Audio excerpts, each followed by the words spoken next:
You too, what it do? We back with another one. This is part two, story two of the 6 true chillin' horror stories animated. If you didn't check out part one, go check that out. It's up right now. Part one wasn't really that scary. That boy was just getting robbed. Sorry if you didn't watch it, my fault. Part two, hopefully we get scared. Stay tuned. If you haven't liked, comment, subscribe in any of my videos, go do it right now. Like right now. But let's get to part two. A year ago, in midwinter, I was staying at an Airbnb on the east coast of the US. I had a family member that was sick, and I wanted to be nearby for a few weeks in case of any emergencies. While staying there, I figured I might as well make a vacation of it, since I'd really be doing nothing else. So the Airbnb I got was a modern cabin with a small lake behind it. Cabins? Most No, of the you're area not catch me around in a was a cabin. forest as well. So it was really nice, and a very different landscape from where I lived. Anyway, about a week after I Why got that boy there, look like that? I rented out some camping equipment and thought it'd be nice to go out by the lake and maybe spend a night on the beach. The Airbnb was only a short walk away, if there was any trouble, so it wasn't really much of an adventure. I just wanted to lay out by the stars and clear my head, I guess. A cabin trip by yourself, bro? I made a few walks out to bring all the equipment, then set up the tent. It was actually really easy because it was made for beginners, so I had plenty of time to get everything else set up, as well as a rock circle for the campfire. Once that was all done, I kicked back and relaxed, sipping on a beer as I watched the sunset. Step on a cold one. The calm sound of the campfire, along with the forest, was something I'd missed, having lived in a big city for so many years.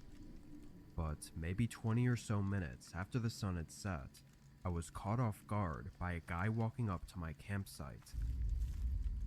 I stood up as a natural reaction, but the man seemed to see my worriness as he stopped walking and put his hands up, apologizing for the scare.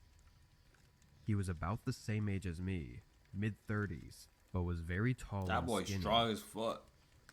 I looked past him at the forest he came from. There was no path that I could see. It was just a bunch of trees that backed up to the lake. "Where did you come from?"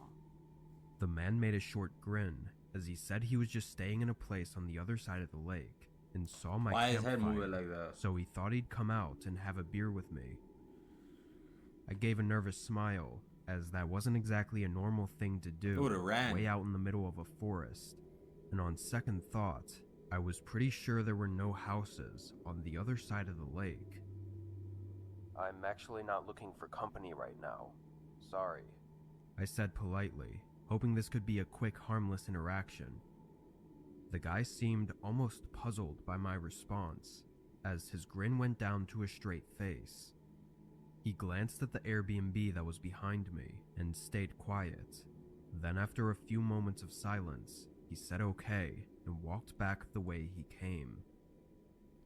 I watched, trying to keep track of him to see where exactly he was walking to, but he faded out into the darkness of the woods without any flashlight. The fuck is this guy?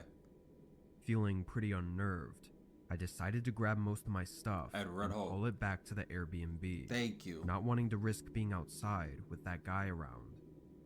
Trying to carry everything at once, though, was a bad move on my part, exhausting me after only getting halfway to the house. Don't tell me he's And behind just him. as soon as I stopped for a Don't tell me he's breather, behind him. I heard heavy footsteps coming from the woods. I turned, seeing the man storming straight out of the tree line and right toward me with a look of insanity in his eyes. I dropped everything and tried to run, but immediately got knocked to the ground. From the speed he tackled me at, we both tumbled on the grass, and I somehow managed to get on my feet before he could get a hold of me again. The guy followed close behind though, even close enough to grab my shirt a few times in an effort to stop me. When I got to the house, I knew I'd have no time to unlock the door, so I had to go straight for my car. I pulled the keys out of my pocket as I ran up to it, getting inside and locking it just before he got to the door.